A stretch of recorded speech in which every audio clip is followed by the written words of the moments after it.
Welcome to 108 Contemporary. I'm Laura Ryan, Program Director, and I'm here in the Realm of Miracles exhibition featuring the works of two artists, Kite and Natani Notah. And I'm going to walk you through the craft kit to make a soft sculpture inspired by Natani Notah's work. Follow along.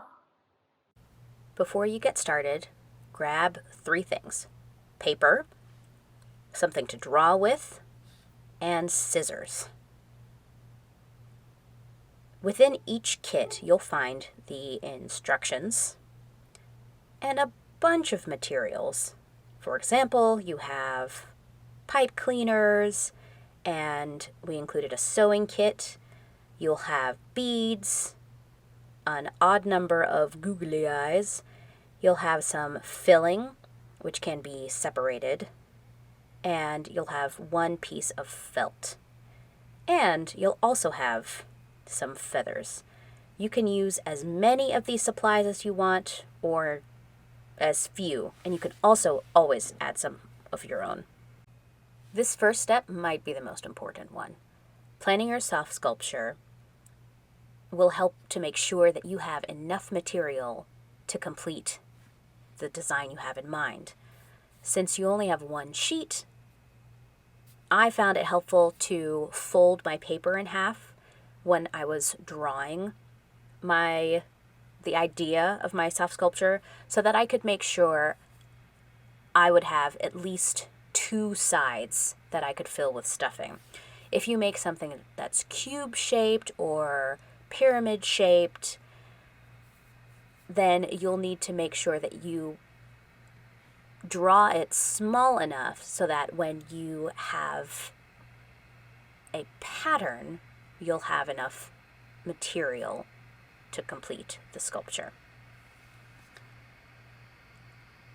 Natani Notah talks about her soft sculptures as human-animal hybrids, as limbs, as things that are mended, as things that are at rest.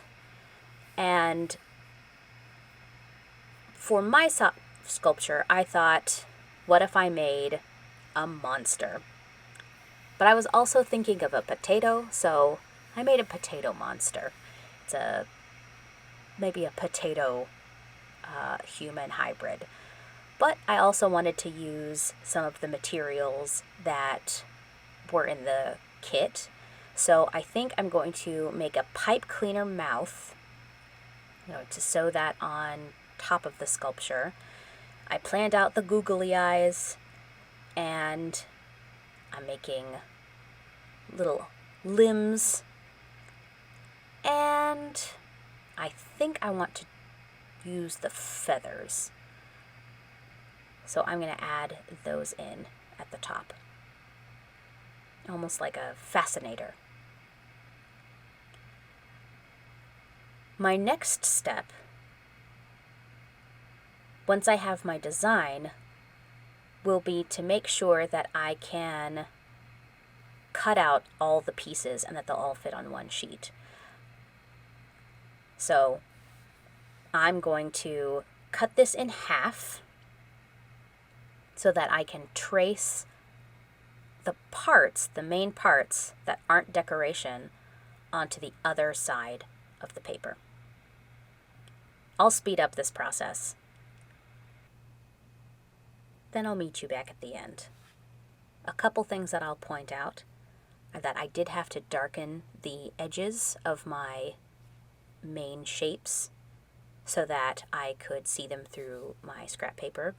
And the other thing that you'll see me do is, instead of drawing 2 different shapes for the arms and 2 different shapes for the legs, I just drew 1 shape and then made a note to myself that I needed 2 or 4 of each shape.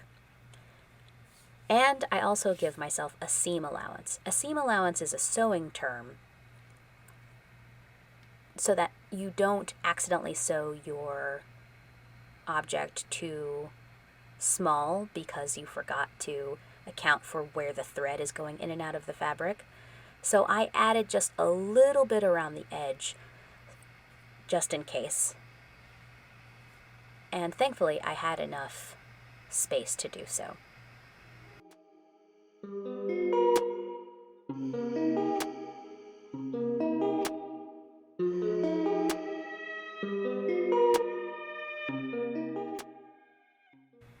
And now I have both the concept for my soft sculpture and a pattern. I'm going to cut these shapes out and pin them to the felt. Now that I have my pattern pieces cut, I'm going to grab my felt and scissors and my sewing kit. In each sewing kit are multiple lengths of thread, a couple of buttons, the needle, and I'm going to make sure I have the safety pin. That'll help to make sure that my pattern pieces aren't sliding around when I'm trying to cut the fabric. This is another pretty straightforward process, so I'll speed through it. Hang on to your hats.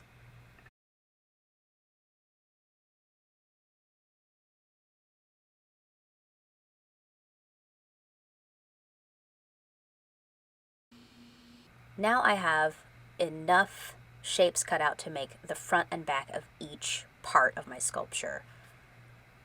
2 for each arm, 2 for each leg, and 2 for the potato monster body. Which means I am now ready to start sewing and stuffing my soft sculpture. You can see I've gathered my supplies for sewing, but I want to talk about some construction issues first.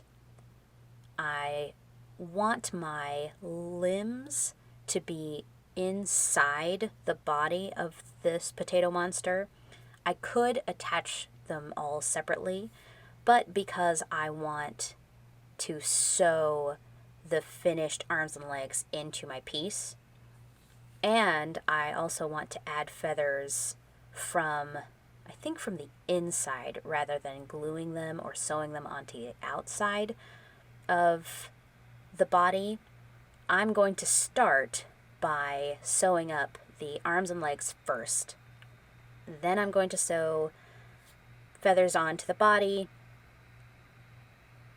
and possibly the mouth, and then after that I will finish the body with the legs and the feathers all already attached. I'm going to use the brightest color of thread here so that you can see it. I think it's the yellow one. I'm going to use 2 types of stitches. One is called a running stitch, where you just go in and out of the fabric, and the other one is called a whip stitch, where you're going around the edges of a fabric. And I'm going to speed through this a little bit, but essentially the process is that I am saving the rest of the thread for later. I know I'm going to need it, and I'm going to thread my first color, which happens to be yellow. I wanted to make sure you could see it. I'm going to thread my needle, and then I'm going to tie a knot into one end. I'm not going to tie both ends together because I think I need more thread than if I double it. Doubling it would make it more secure, but in this case, since it's not a toy, it's a sculpture, I'm not really worried about my sculpture being touched so much that the thread starts to lose its strength, its tensile strength. So, as you can see, I'm not tying them together, and I will, in just a moment, get started sewing up the first limb, and I'll show you how I do a whip stitch. Enter fast forward mode.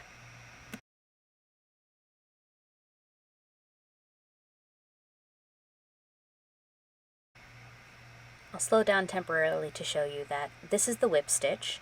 So I put my knot on the inside of the fabric, and then I'm coming through, and then I'm going over the top or around the edge, and then pulling tight. So you can see that the stitch goes around the edge of the fabric. So in that seam allowance that I left, that's where this whip stitch will go. And it'll kind of have a textured edge. Let's get back into fast forward mode. I'm going to sew around most of my shape, not the whole thing, so that I have enough room left to stuff the filling inside of it, and then I'll sew up the edge. And I'll use a running stitch on most of the edges that are going to be hidden inside of the body. One thing about if you're doing parts or pieces like I'm doing is once I have opened up my seam, I could cut pieces of pipe cleaner and use them to kind of strengthen or stiffen the inside, but since it's a tiny limb, I instead am going to use just filling to stuff it. So as you can see, my thread is still attached. So I am just filling the limb, and I want it to be kind of plump.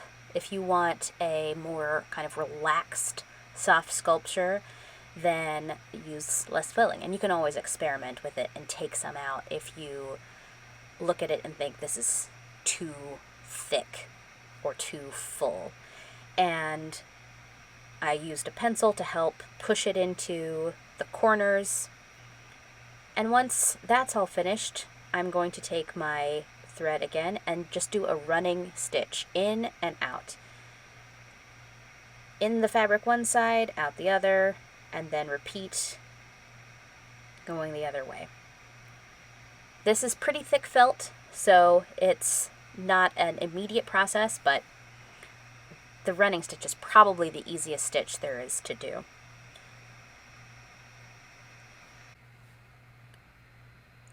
To tie off my thread, I'm simply going to make a double knot, and because I know that this edge is going to be enclosed inside of the seam of the body, I'm not going to worry too much about the knot showing. If you are concerned about it, then you can either hide it in the seam or once you've made your knot, leave enough on the edge or on the ends so that you can thread your needle again with that just little extra bit, and then push your needle all the way through the soft part, the stuffed part, and then snip again, and you can kind of hide it that way.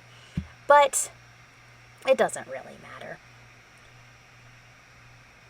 Once I'm finished here, I have 3 more limbs to sew, so I'm going to get to that, and then I will show you how I attach the feathers to the inside of the body, and I'll show you how I attach the limbs before I start sewing up the whole thing.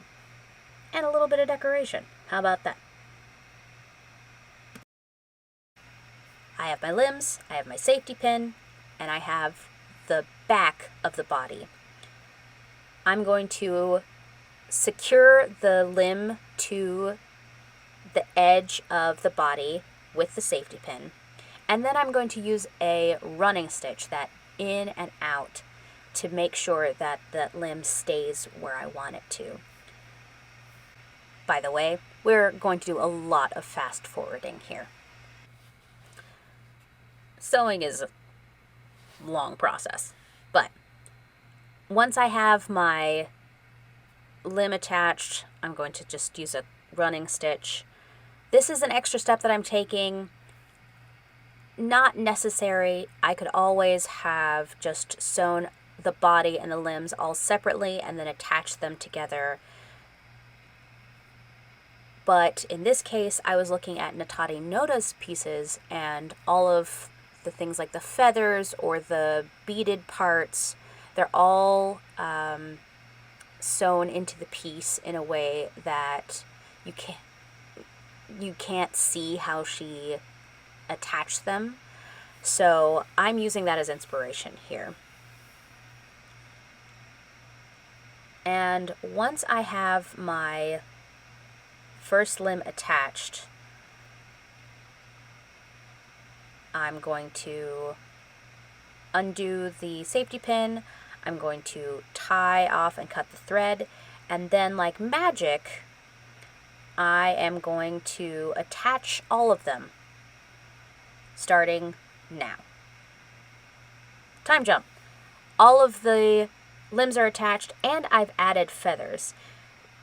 As you can see, I used the black thread just because it blended in with the black felt that I had. Re-enter hyperspeed. I attach the feathers to the inside the same way that I did everything else to the front, which was to I found the rib of the feathers, or I cut the pipe cleaner, found the wire part, or attaching the beads. I simply started on the inside of the fabric, so the kind of the back side, and then took my needle up and through, and then around whatever I was attaching to it.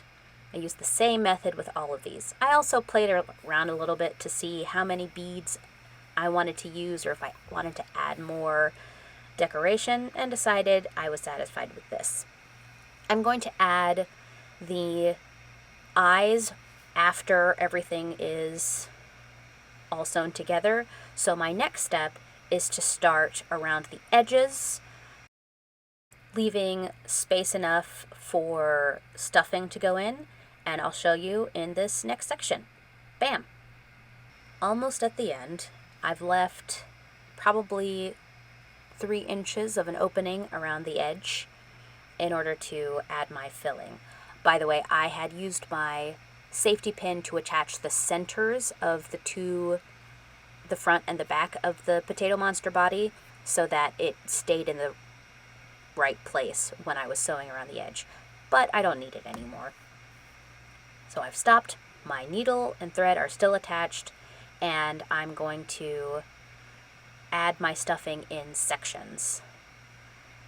If you want your piece to be really movable, then you might want to add less stuffing. If you want it to be very plump and firm, you can also roll the filling between your hands like clay or a ball, and that will pack it more densely. You could also use felt or paper, or if you have a bunch of beads lying around, or really anything you can use as more stuffing or different stuffing if you want a different texture or weight to your piece. But I'm just going to add as much stuffing as I can, because I think of a potato as being a very dense food, a very dense tuber. So I am using a pencil to really pack it in where my fingers can't quite reach. And if you have something with corners or small spaces, then using your pencil to help pack the filling in it's a good tool to keep around. Once I have as much filling as I think is appropriate for this soft sculpture, I'm going to sew up the edges, and I alternated between a running and a whip stitch for the body of this piece. Again, since I'm not worried about a lot of people touching it, then I don't think I need to use a back stitch or something more secure.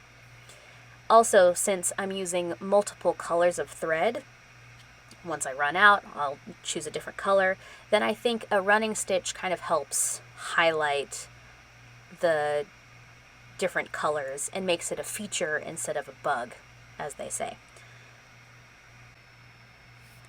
Let's re-enter hyperspeed, because my process is going to be a little bit different than yours anyway, and I want to show you how I attach the eyes. I use super glue here. Hot glue would also work, even Elmer's glue. You could try sewing it on. Whatever works for you. You may not even be using eyes. Back into regular speed now, and I have a potato monster soft sculpture inspired by Natani Notah's work. and I'm pretty pleased with it.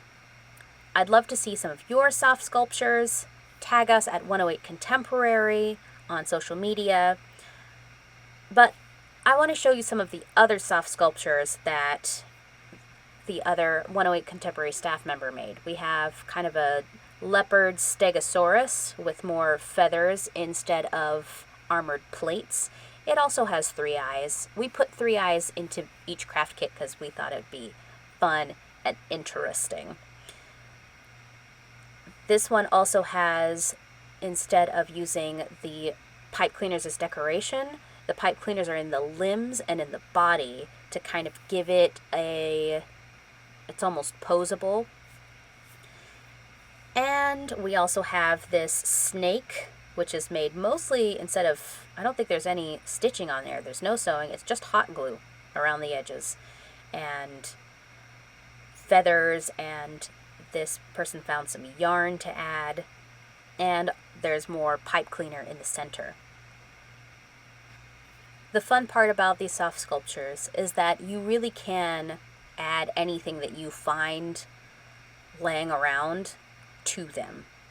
So this is more of a creature, and we have some more yarn. The eyes are drawn on instead of using beads or stitches or feathers or anything that was in the kit. And then we have this 3-eyed little dog, and it has clothing that is, it was a separate piece and a little bow that's tied on, and the nose is stitched on and was also colored. So adding scraps of fabric can give your object, your soft sculpture, another unique character. This jellyfish has both felt and yarn tentacles, and the hanger there is the pipe cleaner just stripped down. There are no fuzzies on it anymore, so it couldn't clean any pipes. That's it for the Natani Notah inspired soft sculpture craft kit. We'll see you next time.